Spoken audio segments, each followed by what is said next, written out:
नमस्कार, मैं पलक रघुवंशी और आप देख रहे हैं आयुष्मान, जहां हर एपिसोड में हम लाते हैं स्वास्थ्य से जुड़ी अहम जानकारी, आसान टिप्स और एक्सपर्ट्स की सलाह, ताकि आप और आपके परिवार की सेहत बनी रहे।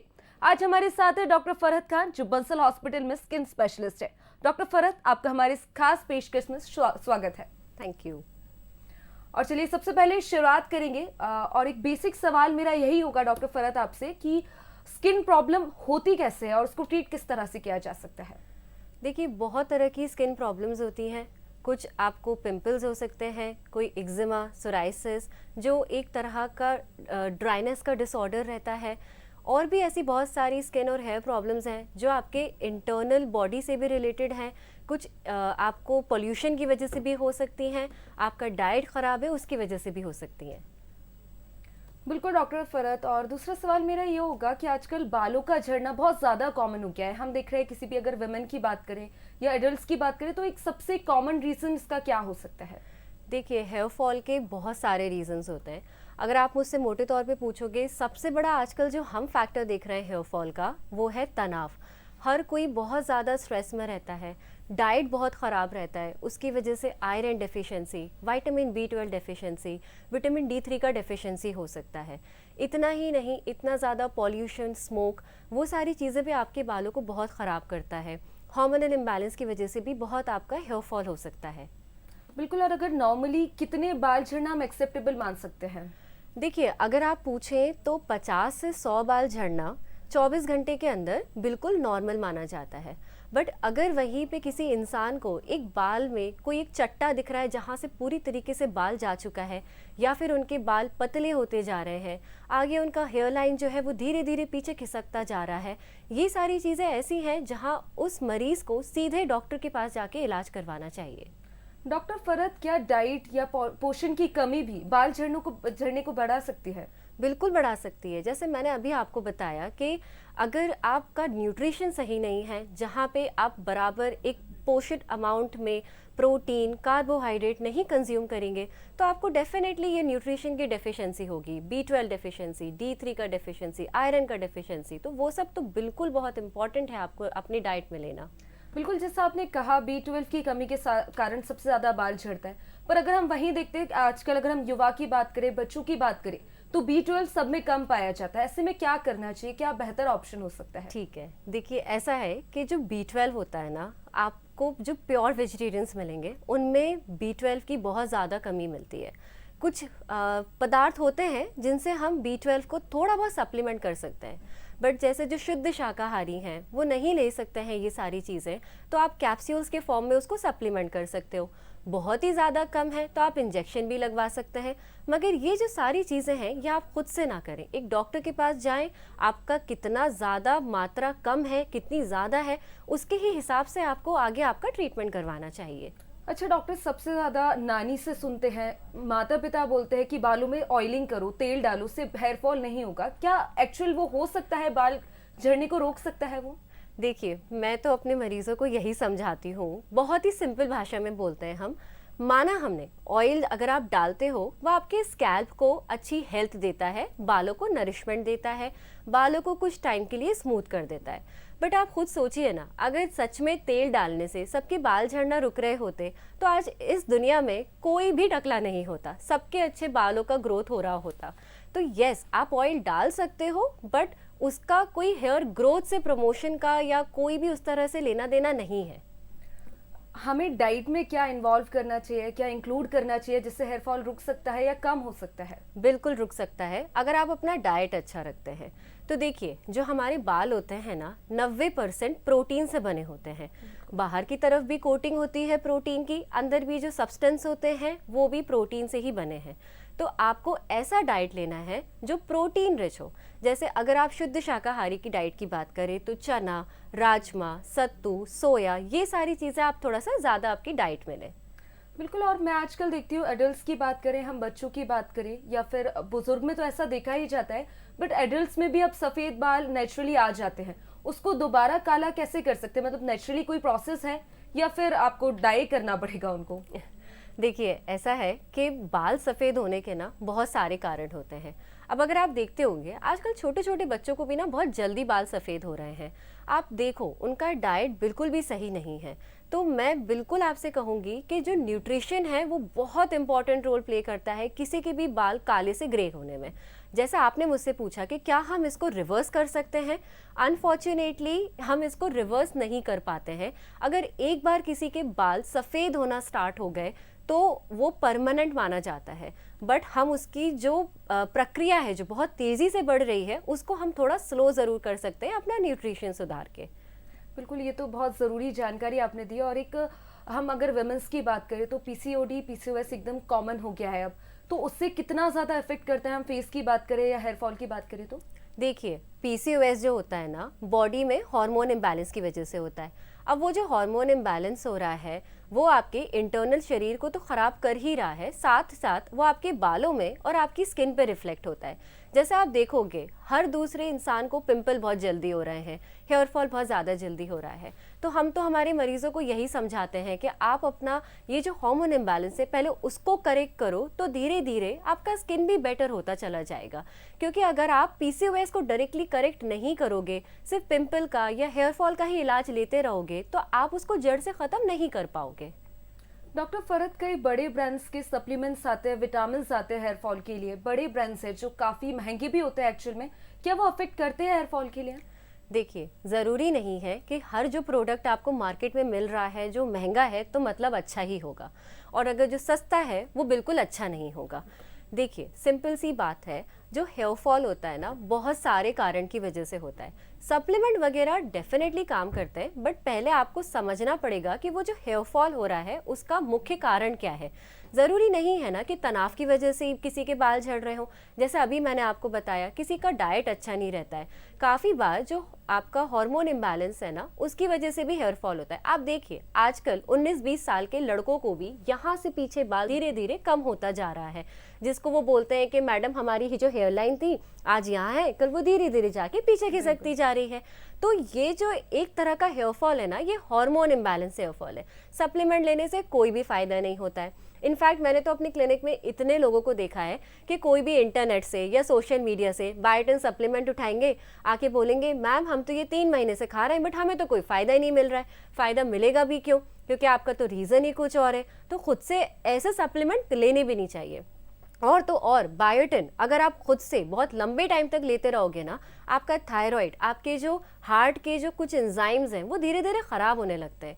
तो मैं आपको यही बोलूँगी कि कुछ भी आपको प्रॉब्लम हो पहले आप स्किन स्पेशलिस्ट से जाके कंसल्ट करें, उसका मुख्य कारण पता करें, उसके बाद ही आगे का ट्रीटमेंट आप स्टार्ट करें। डॉक्टर फरहत, इस भागदौड़ भरी जिंदगी में हम देख रहे हैं पोल्यूशन बहुत बड़ी एक प्रॉब्लम, मेजर फैक्टर हो गया। अगर दिल्ली की बात करें तो AQI 400 पार वहां पहुंच चुका है। और अगर वही मैं बात करूं हीट स्टाइलिंग प्रोडक्ट्स, तो वो भी ऐसा है कि अब लाइफस्टाइल में वो इंक्लूड हो गया है। तो ऐसे में क्या कर सकते हैं? देखिए आजकल मार्केट में बहुत सारे हीट प्रोटेक्टेंट सीरम आने लगे हैं। कभी कभार स्टाइलिंग चलता है, आई थिंक कोई भी लड़की स्टाइलिंग से रेजिस्ट नहीं कर सकती है। आप बिल्कुल कर सकते हो, बट अच्छे प्रोडक्ट यूज़ करें। कोई भी आप हीट स्टाइलिंग प्रोडक्ट आपके बालों में पहले लगाएं, फिर आप कर्लिंग करो, स्ट्रेटनिंग करो, तो वो इतना डैमेज नहीं करता है। आजकल जो बड़े बड़े डिवाइसेस आ रहे हैं ना उसमें एक हीट फिक्स करने का एक बटन आता है, तो उसके अंदर ना आप उसको एक पर्टिकुलर लेवल पे फिक्स कर सकते हो। ओवर हीट करोगे तो आपको स्प्लिट एंड्स बनेंगे, बाल जल्दी ख़राब होंगे। और अगर आप बहुत ज़्यादा ज़रूरत से ज़्यादा स्टाइलिंग, जैसे आप रोज़ ही मान लो भाई कि मैं तो रोज़ स्ट्रेटनिंग करूँगी, रोज़ कर्लिंग करूँगी, तो जितना बचा कुचा प्रोटीन है वो भी ख़राब होगा, बालों का क्वालिटी ख़राब होगा।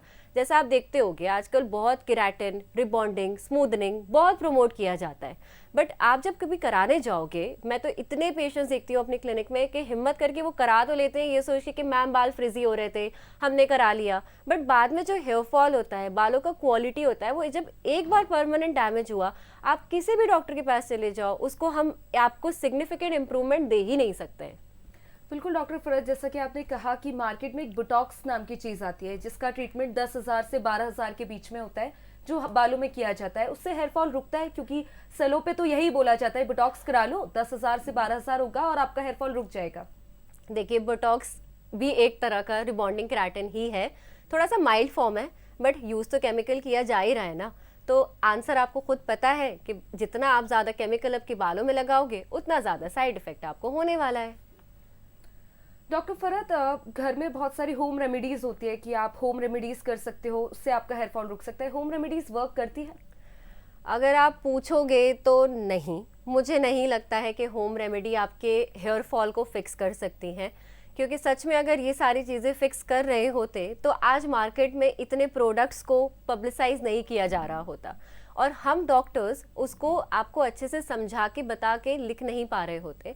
क्योंकि होम रेमेडी में क्या यूज़ करते हैं लोग, या तो दही लगा लेंगे डैंड्रफ को रिमूव करने के लिए, या तो आप प्याज का तेल डाल लोगे, या तो कुछ XYZ कुछ भी आपने एक तेल बना लिया और वो लगा लिया, बट वो फ़ायदा नहीं करने वाला है आपके बालों में। आपको प्रॉपर ट्रीटमेंट की ज़रूरत पड़ेगी उसके लिए। डॉक्टर, अगर कोई प्रॉपर ट्रीटमेंट लेता है तो उसको कितना समय लग सकता है डैंड्रफ कम होने में या हेयर फॉल कम होने में? देखिए, कोई भी स्किन के ट्रीटमेंट में या हेयर के ट्रीटमेंट में पेशेंस चाहिए होता है। जैसे हम किसी मरीज़ को दवा लिख के देते हैं, वो 5-10 दिन में आके हमसे बोलते हैं मैम हमें तो फ़ायदा ही नहीं लग रहा, क्योंकि स्किन और हेयर का जो ग्रोथ होता है बहुत स्लो होता है। हम ये एक्सपेक्ट नहीं कर सकते कि ये एक सर्दी ज़ुकाम है या फीवर है कि हमने 5 दिन का कोर्स लिया और वो बेटर हो गया। इसमें आपको कुछ बहुत इम्प्रूवमेंट नहीं मिलेगा। कम से कम आपको किसी भी डॉक्टर को मिनिमम 1 महीना देना पड़ेगा ताकि आप उसको सही से ट्रीटमेंट करवा सको। अगर आप मोटे मोटे तौर पे आप टाइम मांग सकते हो तो 3 महीना आपको देना पड़ता है किसी भी स्किन या हेयर ट्रीटमेंट में, जहाँ पे आप एक इम्प्रूवमेंट की एक्सपेक्टेशंस लगा सकते हो। एक बेसिक सवाल मेरा ये भी होगा कि हम अगर एक्ट्रेस को देखते हैं या बहुत सारी जिनको हेयर स्टाइलिंग करानी ही पड़ती है, हाँ जी, तो अगर वो प्रोडक्ट्स नहीं यूज कर रहे तो क्या कारणवश उनके बाल हेयर फॉल हो रहा है? बहुत सारे हम महंगे सीरम भी यूज करते हैं, उसके बाद भी हेयर फॉल हो रहा है, तो वो क्या कर सकते हैं उसके अलावा? देखिए, हम बार बार वही हम बात कर रहे हैं कि बहुत सारे कारण होते हैं। कारण एग्जैक्टली क्या है वो आपको एक डॉक्टर ही सही गाइड कर सकता है। और जैसे आप बोल रहे हैं कि एक्टर एक्ट्रेसेस अपना ये ट्रीटमेंट लेते हैं जिसमें वो कंटिन्यूसली हेयर स्ट्रेटनिंग करा रहे हैं और सारे वो प्रोसीजर्स करा रहे हैं, बट वो डेफिनेटली कोई अच्छे प्रोडक्ट यूज़ करते ही होंगे। बिना किसी प्रोडक्ट को यूज़ करे बगैर आप कंटिन्यूस स्टाइलिंग कराते जाओगे तो बाल ख़राब होते ही हैं उसमें। अच्छा डॉक्टर, अगर कोई ट्रीटमेंट ले रहा है, हेयर फॉल का हम बात कर रहे हैं, उसके कुछ साइड इफेक्ट्स भी हो सकते हैं क्या? बहुत ज़्यादा साइड इफ़ेक्ट्स नहीं होते हैं अनटिल एंड अनलेस किसी सॉल्यूशन में कोई ऐसा सब्सटेंस मिल जाए जो पेशेंट को एलर्जी कर सकता है। ये बहुत कम देखने को मिलता है। अच्छा, मार्केट में एक बहुत कॉमनली मिथ फैलाया गया है, एक ड्रग हम यूज़ करते हैं मिनॉक्सिडिल, जो हार्मोन इम्बैलेंस वाले पेशेंट्स को दिया जाता है। जब मेरे पास मरीज़ आते हैं मैं उनको बोलती हूँ कि आपको ये हार्मोन इम्बैलेंस की वजह से हो रहा है और आपको मिनॉक्सिडिल यूज़ करना पड़ेगा। एकदम से वो मुझसे बोलते हैं नहीं डॉक्टर हम मिनॉक्सिडिल नहीं लगाएंगे। उनसे पूछा जाए क्यों नहीं लगाएंगे, मैडम हमने तो पढ़ा है गूगल पे कि अगर आप मिनॉक्सिडिल यूज़ करेंगे जब तक आपके बाल अच्छे रहेंगे, जिस दिन आपने मिनॉक्सिडिल छोड़ दिया आपका वापस से हेयर फॉल होने लगेगा। बट कोई भी उसका रीज़न पीछे नहीं बताता है कि क्यों हेयर फॉल चालू होगा, कितने टाइम तक आपको यूज़ करना है। तो जब आप मिनॉक्सिडिल शुरू में स्टार्ट करते हैं आपका बाल थोड़ा ज़्यादा झड़ता है, क्योंकि जो पहले पुराने बाल होते हैं वो टूटते हैं और फिर नया बाल आना चालू होता है। जो भी नया बाल आता है वो लंबे समय तक आपके सिर पे रहता है, बाल आपके थिक होते जाते हैं, नया बाल आता है और आपको इसमें अच्छा इंप्रूवमेंट मिलता है। कभी कभार किसी किसी प्रोडक्ट में थोड़ा सा अल्कोहल का सॉल्यूशन मिला रहता है ताकि वो ड्रग जो है उस दवाई का वो अच्छे से आपके सर में अब्जॉर्ब हो जाए। तो उससे कुछ लोगों को शुरू में थोड़ा सा इरिटेशन हो सकता है, बाकी तो नॉर्मल रहता है। एज सच कुछ बहुत मेजर साइड इफेक्ट्स देखने नहीं मिलते हैं। डॉक्टर फरहत, किसी भी पेशेंट को कब ट्रीटमेंट के लिए जाना चाहिए, कब उसको ये रियलाइज करना चाहिए कि अब मुझे ट्रीटमेंट लेने की ज़रूरत है? जितनी जल्दी हो सके। ये मतलब जहाँ पेशेंट को समझ में आया कि नहीं मुझे बहुत सिग्निफिकेंट हेयर फॉल हो रहा है या मेरी स्किन में कुछ प्रॉब्लम हो रही है। जैसे एक आधा पिंपल कभी कभार चलता है, हम लड़कियां जैसे कभी 3-4 दिन रेगुलरली मेकअप कर लिया, घर में शादी है कुछ फंक्शन था, एक आधा पिंपल आया वो अपने आप ठीक हो जाता है, बस उसको फोड़ना नहीं है, नहीं तो वहाँ पे वो निशान छोड़ जाता है। अगर आप देख रहे हो कि ये आपको स्किन का या हेयर का प्रॉब्लम 2 से 3 हफ्ते तक चले ही जा रहा है, बिल्कुल सुधार नहीं मिल रहा है, तो तुरंत आप डॉक्टर के पास जाके अपना इलाज करवाइए। डॉक्टर फरहत, ये तो बात हो गई हेयर फॉल की। अब मैं पिंपल्स की बात करूंगी, जो एक सबसे कॉमन प्रॉब्लम हम किसी भी युवा की देखें या किसी बुजुर्ग की बात करें, तो सबसे पहला सवाल मेरा यही होगा कि आजकल एडल्ट्स को भी पिंपल सबसे ज़्यादा देखने को मिल रहा है। कई तरह के ट्रीटमेंट्स वो ले रहे हैं, कई डॉक्टर से कंसल्ट कर रहे हैं, 1 साल का ट्रीटमेंट चलता है, उसके बाद एक जैसे ही वो ट्रीटमेंट बंद किया जाता है पिंपल्स दोबारा आ जाते हैं। ठीक है, देखिए इसके लिए सबसे पहले तो आपको ये समझना ज़रूरी है कि पिंपल हो क्यों रहा है। पिंपल होता है किसी के अगर स्किन में बहुत ज़्यादा तेल बन रहा हो, ठीक है। अब हम यही बोलते हैं हमारे मरीजों को कि आप अपना स्किन कभी भी चेंज नहीं कर सकते हैं। आप मुझे आके ये नहीं कह सकते मैडम मेरा तो ऑयली स्किन है, आप इसको ड्राई कर दो या ड्राई स्किन को ऑयली कर दो। तो पिंपल उन्हीं लोगों को ज़्यादा होता है जिनके स्किन में बहुत ज़्यादा तेल बन रहा हो। अब वो ज़रूरी नहीं है, पहले कहा जाता था कि जो आपको पिंपल हो रहे हैं 15-16 साल की उम्र में होते हैं। आजकल हम ऐसे भी मरीज़ देख रहे हैं जो 30 की उम्र में, 40 की उम्र में पिंपल लेके आ रहे हैं, क्योंकि पॉल्यूशन बहुत बढ़ रहा है। हमारा जंक फूड का जो इंटेक है, जो हम खा रहे हैं आजकल, वो बहुत ज़्यादा बढ़ने लगा है। हार्मोन इम्बैलेंस होने लगा है। इन सारी चीज़ों की वजह से पिंपल बहुत ज़्यादा बढ़ जाते हैं। अब जैसे आपने पूछा कि मैं 1 साल तक अगर ट्रीटमेंट ले रही हूँ, जैसे ही बंद कर रही हूँ तो वापस मुझे पिंपल आने लगे हैं। हम यही हमारे मरीजों को समझाते हैं, आप एक प्रॉपर ट्रीटमेंट लीजिए और एकदम से सारी दवाई बंद ना करें। दवाइयाँ बंद करने से पहले अब आपको लगे कि मैं एकदम बिल्कुल ठीक हो गई हूँ, तो पहले डॉक्टर के पास जाएं, उनसे पूछें, उनको अपना हाल बताएं, उसके हिसाब से वो आपको 1-2 चीज़ें ऐसी लिख के देते हैं जो आपको रेगुलरली यूज़ करते रहना है, तो आपके पिंपल वापस नहीं आएंगे। क्योंकि आपको मैंने बताया कि आपका स्किन ऑयली है तो वापस से पिंपल होने ही है। फिर डॉक्टर फरहत, रिसेंटली एक मार्केट में सीरम, फेस सीरम का बहुत ज़्यादा ट्रेंड आया है। बहुत ज़्यादा फेस सीरम्स यूज़ किए जा रहे हैं कि रात में नाइट सीरम लगाओ, मॉर्निंग सीरम लगाओ, उसके बाद मॉइस्चराइजर लगाओ, फिर सनस्क्रीन लगाओ। क्या वो एक्चुअल में हेल्पफुल है भी या नहीं?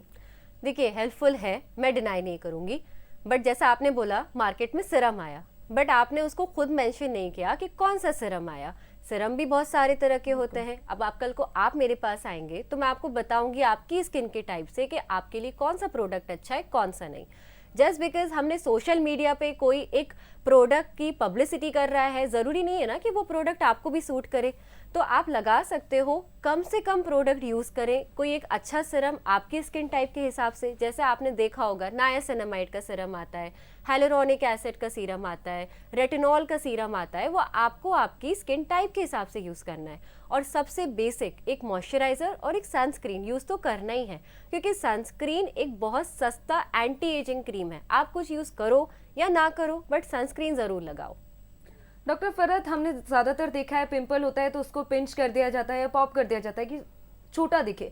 क्या वो हार्मफुल हो सकता है स्किन के लिए? बिल्कुल हार्मफुल है। आप पिंपल फोड़ो, वहाँ पे इन्फेक्शन हो सकता है, एक धब्बा पड़ सकता है, साथ ही साथ वहाँ पे एक परमानेंटली गड्ढा छूट सकता है। अब वो जो गड्ढा छूट गया तो वो परमानेंट हो जाता है, फिर आपको उसके और आगे प्रोसीजर करवाने पड़ेंगे, वो किसी भी क्रीम से ठीक नहीं हो सकता है। उसके जो दाग आ जाते हैं पिंपल्स के, वो क्यों रह जाते हैं लंबे समय तक? हम देखते हैं ट्रीटमेंट करा लिया, पिंपल्स तो कम हो गया है पर दाग रह जाते हैं। देखिए क्या होता है ना, जब पिंपल किसी भी पेशेंट को होते हैं तो वहाँ पे ना बहुत ज़्यादा इन्फ्लेमेशन होता है। इन्फ्लेमेशन मतलब क्या, बॉडी में कुछ ऐसे केमिकल रिलीज होते हैं जो कंटिन्यूसली आपकी स्किन को चोट पहुँचा रहे हैं। अब हमने पिंपल को तो ठीक कर दिया, बट कुछ टाइम के बाद वहाँ पे जब वो धीरे धीरे पदार्थ कम होते हैं, वो कुदरती या ऑटोमेटिकली वहाँ पे एक निशान धीरे धीरे छोड़ के जाने लगते हैं। अगर आप उसको छेड़ोगे, बार बार फोड़ोगे तो और ज़्यादा निशान छूट जाता है।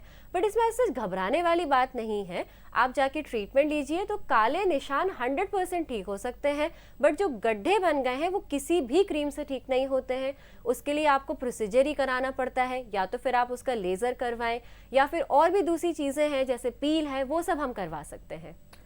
और क्या डॉक्टर फरहत, स्ट्रेस का इफेक्ट स्किन पे तो पड़ता ही है, बालों पे और स्किन पे कितना चेंज कर सकता है? मतलब अगर मैं स्ट्रेस कम लेती हूँ या कोई भी, अगर हम पेशेंट की बात करते हैं, स्ट्रेस किस लेवल तक अफेक्ट कर सकता है? देखिए, आपने खुद सुना होगा और आपने शायद ये एक्सपीरियंस किया होगा कि जब हम बहुत खुश होते हैं ना, हमारा स्किन ऑटोमेटिकली ग्लो करता है। जब आप स्ट्रेस में होते हो तो आपको डार्क सर्कल पड़ सकते हैं, आपका स्किन डल दिखता है, हर कोई आपको टोकता है कि क्या हो गया तुमको, तुम इतने परेशान क्यों लग रहे हो। वो आपकी स्किन ना अपने आप वो झलकने लगता है। वो तो एक तरह से देखा जाए ना, आपका स्किन आपका इंटरनल बॉडी का एक मिरर है जो सामने वाला बहुत आसानी से समझ सकता है। बिल्कुल डॉक्टर फरहत, एक दूसरा सवाल मेरा ये भी होगा कि स्किन केयर प्रोडक्ट्स का ज़्यादा यूज़ करना क्या प्रॉब्लम क्रिएट कर सकता है? बिल्कुल कर सकता है। कोई भी चीज़ अगर आप अननेसेसरी ओवर यूज़ करोगे तो वो आपको फ़ायदा पहुंचाने के बजाय नुकसान ही देने वाली है। जैसा आपने देखा होगा, बहुत सारे आजकल छोटे बच्चे कुछ भी सोशल मीडिया से देखते हैं, 10 सीरम उठाते हैं, अपने पूरे चेहरे पे लगा लेते हैं। इससे क्या होता है, हमारी स्किन का ना एक नॉर्मल बैरियर होता है जो आपकी स्किन को बाहर की धूल से, पॉल्यूशन से, कीटाणु से, इन सब से ना बचाती है। जब आप बहुत ज़्यादा उसको यूज़ करने लगते हो ना तो वो फटने लगती है, टूटने लगती है, जिसकी वजह से आपको बहुत ज़्यादा सेंसिटिविटी हो जाती है, आपको बहुत इरिटेशन होता है, स्किन बहुत जल्दी लाल पड़ने लगती है, फ़ौरन आपको काले धब्बे पड़ने लगते हैं, और धूप में जाओगे तो जल्दी चेहरा लाल हो जाता है। तो बिल्कुल यूज़ नहीं करना चाहिए आपको। बिल्कुल डॉक्टर फरहत, क्या यूवी एक्सपोजर हमारे बाल और हमारी स्किन को डैमेज कर सकता है? बिल्कुल करता है। आपको पता होगा कि दो तरह के यूवीबी होते हैं, एक होता है यूवीबी और एक यूवीए। तो ये जो यूवीबी रेज है वो आपको टैन करता है। जैसे आप धूप में गए, आप कहीं वेकेशन पे गए हो, आप थोड़े से डार्क होके आते हो क्योंकि आप टैन हो गए हो। और जो यूवीए होता है वो बाकी सारी चीज़ों से रिलीज होता है। जैसे आप कार में भी बैठ जाओ, कांच भी चढ़ा लो, तो भी यूवीए जो है ना वो पेनिट्रेट करता है आपकी विंडो सीट से। तो वो आपको ना बहुत जल्दी एज बनाता है, मतलब रिंकल बहुत जल्दी आ सकते हैं, तो डेफिनेटली डैमेज करता है आपके बालों को और स्किन को। क्या एक्ने स्कार को पूरी तरह से मिटा सकते हैं? अनफॉर्चुनेटली पूरी तरीके से तो नहीं मिटा सकते, बट उसको जितना हम बेहतर कर सकते हैं उतना किया जा सकता है प्रोसीजर्स की तरीके से, क्योंकि क्रीम तो किसी भी स्कार पे काम नहीं करता है, क्योंकि वो एक तरह का डेड स्किन है। तो हमको उसको वापस से प्रोसीजर करके उसको स्टिमुलेट करना होता है, ताकि उसका एक बेटर जो कोलेजन होता है हमारी बॉडी में वो फिर से एक इवन सरफेस में बिछ सके और फिर उसमें फ़ायदा दिख सके। आपने जैसा ऑयली स्किन की बात कही, तो ऑयली स्किन फेस पे कितना इफेक्ट कर सकता है? किस तरह के प्रोडक्ट्स यूज़ करने चाहिए? सनस्क्रीन किस तरह की यूज़ करनी चाहिए? देखिए, ऑयली स्किन के लिए ना आप जेल बेस्ड सनस्क्रीन यूज़ कर सकते हो, क्योंकि जो क्रीम बेस्ड सनस्क्रीन होते हैं ना वो आपकी स्किन पे एक परत जमा लेते हैं। आप वो सारे प्रोडक्ट को थोड़ा अवॉइड करो। और देखिए, ऑयली स्किन होने के बाद भी ना कोई गारंटी नहीं है कि कोई प्रोडक्ट आपको एकदम सूट करेगा या नहीं करेगा। हम पेशेंट्स को देते हैं ट्रीटमेंट, फिर अगर उनको कभी लगता है कि ये प्रोडक्ट सूट नहीं कर रहा है तो हम उसे चेंज कर सकते हैं, बट बहुत संभाल के यूज़ करना चाहिए, स्पेशली ऑयली स्किन वालों को, क्योंकि वो तुरंत जैसे ही कोई क्रीम लगाएंगे, जैसे घर में निविया वैसलीन है, अभी आप विंटर्स की बात कर लो, कोई भी मरीज आएगा बोलेगा मैम सर्दियों में मेरे तो पिंपल और ज़्यादा बढ़ गए, क्योंकि वो जो घर में वैसलीन, निविया जैसे मॉइस्चराइज़र है वो लगा लेते हैं चेहरे पे, जो उनके पोर्स होते हैं वो बंद हो जाते हैं, बंद होने की वजह से ऑयल बनता है, ऑयल बनता है तो पिंपल बनता है। डॉक्टर फरहत, जैसा आपने कहा कि अक्सर लोग कहते हैं कि वेस्लिन लगा लो, बोरोलिन लगा लो रात में, ठंडों में आपकी स्किन सॉर्टेड है, क्या एक्चुअल में ऐसा होता है? नहीं, ऐसा नहीं होता है। पहले कहा जाता था, बट अभी ये पॉसिबल नहीं है, क्योंकि देखिए बहुत सारे प्रोडक्ट ऐसे होते हैं जिससे स्किन रिएक्शन और इरिटेशन हो सकता है। मैंने अभी आपको जैसे बोला कि पोर जो है वो क्लॉग हो जाते हैं, अगर क्लॉग हो गए तो सिंपल सी बात है ना, आपको बीमारियां तो बढ़ने ही वाली है उस चीज़ की। डॉक्टर फरहत, स्किन को लेकर हम कई तरह की स्किन ब्रांड्स देखते हैं कि स्किन केयर ये तरह का स्किन केयर, तो बेस्ट स्किन केयर किसी भी वुमेन के लिए और मैन के लिए क्या हो सकता है? देखिए, कोई भी बेस्ट जैसी टर्मिनोलॉजी नहीं होती है कि एक मैं आपको लिख के दे दूं कि ये बेस्ट विमेन का है या ये बेस्ट मैन का है। सबका स्किन बहुत यूनिक होता है, सबके लिए एक कस्टमाइज प्लान डिसाइड किया जाता है। बहुत बेसिक की अगर आप एक बात करो तो सिंपल सा एक कोई भी मॉइस्चराइज़र, एक सनस्क्रीन मॉर्निंग में आप यूज़ करिए, और आपकी एज के हिसाब से, जैसे अगर आप 20 साल क्रॉस कर चुके हैं, 20 से 25 साल के हैं, तो आप नायासिनामाइड या हाइलुरोनिक एसिड का सीरम नॉर्मली यूज़ कर सकते हैं। आप 25 के ऊपर हो गए हैं तो आप रेटिनॉल सीरम यूज़ कर सकते हैं। 30 के ऊपर हो गए हैं तो रेटिनॉल के साथ कॉपर पेप्टाइड सीरम यूज़ कर सकते हैं। बट ये सारी चीज़ें जो हैं ये फिर भी एक बार फाइनल जो डिसीजन है एक डर्मेटोलॉजिस्ट को दिखा के ही आप आगे बढ़े। डॉक्टर फरहत, इंस्टाग्राम पर बीते दिनों एक ट्रेंड मैंने देखा था कि अल्कोहल कंजप्शन से हेयर फॉल नहीं होता है, स्ट्रॉन्ग होते हैं बाल, क्या ऐसा होता है एक्चुअल में? ऐसा कुछ भी नहीं होता है। अल्कोहल भी अल्टीमेटली लिवर में जाके टॉक्सिक सब्सटेंस ही बनाने वाला है और वो आपके बालों को झड़ाने ही वाला है, तो ऐसा कहीं पे भी कोई साइंस बैक्ड कोई रीज़न नहीं है। डॉक्टर फरहत, अगर हम डैंड्रफ की बात करते हैं तो उसका मेन रीजन क्या हो सकता है, और ठंडों में सबसे ज्यादा डैंड्रफ की प्रॉब्लम देखने को मिलती है? आपने बहुत अच्छा सवाल पूछा, क्योंकि मुझे ऐसा लगता है ये लोगों तक पहुंचना बहुत ज़्यादा ज़रूरी है। बहुत लोग सोचते हैं कि डैंड्रफ जो है वो ड्राइनेस की वजह से होता है। इनफैक्ट जब मैं छोटी थी मुझे कभी कभार ऐसा थोड़ा बहुत डैंड्रफ हुआ था, तो मुझे बहुत अच्छे से याद है मम्मी कहती थी कि बेटा थोड़ा तेल लगा लो तो डैंड्रफ जो है थोड़ा कम हो जाएगा, वो रूखापन नहीं दिखेगा। दरअसल क्या होता है ना, डैंड्रफ जो है वो ड्राइनेस की वजह से नहीं है, वो एक तरह का फंगल इन्फेक्शन है। हमारी बॉडी में एक फंगस होता है जो नॉर्मली बैठा रहता है। अब आप तेल डालते हो या कोई भी ऐसे पदार्थ यूज़ करते हो जो आपके सिर में तेल ज़्यादा बनाए, या आप कुछ ऐसा बहुत खाते हो जैसे जंक फूड हो गया जो अल्टीमेटली बॉडी में तेल ज़्यादा बना रहा है, वो फंगस को बढ़ाने लगता है। जब वो फंगस बढ़ता है तो एक परत सी जम जाती है हमारे सिर पे जो डैंड्रफ के तौर पे हमें नॉर्मली दिखती है, तो उसका ट्रीटमेंट लेना ज़रूरी है। ऑयल डालना मतलब और उस डैंड्रफ को बुलावा देना है, तो बिल्कुल ऑयल नहीं डालना चाहिए। डॉक्टर फरहत, ये तो हेयर की बात हो गई। अब अगर मैं वापस से अगर फेस की बात करूँ तो makeup is a basic thing जिसमें वुमेन सबसे ज़्यादा इन्वॉल्व रहती है, वो Yes. किस लेवल तक इफेक्ट कर सकता है? देखिए, अब कुछ प्रोफेशंस ऐसे होते हैं जहां आप मेकअप अवॉइड नहीं कर सकते हैं। आई वोंट से, मतलब मैं डिनाई नहीं करूंगी कि आप बिल्कुल मेकअप ना करो, बट आप अच्छे प्रोडक्ट यूज़ करो। जैसे आपको पता है कि मेरा स्किन ऑयली है, मुझे पिंपल बार बार हो सकते हैं, तो आप ऐसे प्रोडक्ट चूज़ करें जो थोड़े लाइट वेट हों, एकदम ना आपकी चमड़ी पे ऐसा परत ना जमा दें वो, और जितना जल्दी हो सके, जैसे आप अगर किसी प्रोग्राम में गए हैं, आप वहाँ से वापस आए हैं, तो मेकअप लगा के सोए नहीं, तुरंत सबसे पहले आके उस मेकअप को क्लीन करें ताकि वो आपके पोर्स को क्लॉग ना करे। डॉक्टर फरहत, स्किन के लिए भी काफ़ी तरह की होम रेमेडीज होती है कि बेसन लगा लो, दूध लगा लो, स्किन ग्लो करने लगेगी। क्या एक्चुअल में होता है ये?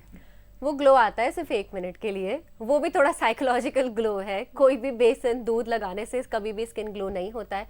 इनफैक्ट मैंने कुछ मरीज ऐसे भी देखे हैं जो बेसन लगा के रिएक्शन हो जाता है, क्योंकि होते हैं कभी कभी ऐसे पदार्थ जो आपकी स्किन में लग के इरिटेशन कर सकते हैं, तो वो तो बिल्कुल ही नहीं करना चाहिए। पीसीओडी किस लेवल तक इफेक्ट कर सकता है स्किन प्रॉब्लम्स को? जो पीसीओडी है वो आपको हार्मोन इम्बैलेंस की वजह से हो रहा है। आपने देखा होगा कुछ लड़कियों को यहाँ जॉ लाइन के पास पिंपल होते हैं, वो एक बहुत बड़ा इंडिकेशन है कि किसी को कहीं ना कहीं थोड़ा बॉडी में हार्मोन इम्बैलेंस हो रहा है। पीसीओडी उसका एक बहुत बड़ा रीज़न है। बालों को पतला कर सकता है क्योंकि अगेन हार्मोन इम्बैलेंस हो रहा है, तो आपको प्रॉपर उसका ट्रीटमेंट लेना चाहिए और फिर आगे आपको उसका सही से स्किन केयर और हेयर केयर करना चाहिए। बिल्कुल डॉक्टर, धन्यवाद डॉक्टर फरहत। दर्शकों, उम्मीद है आज का एपिसोड आपकी सेहत के लिए फायदेमंद साबित हुआ होगा। याद रखिए, सही जानकारी, सही फैसला और सही समय, यही है आयुष्मान का मकसद। देखते रहिए बंसल न्यूज़। नमस्कार।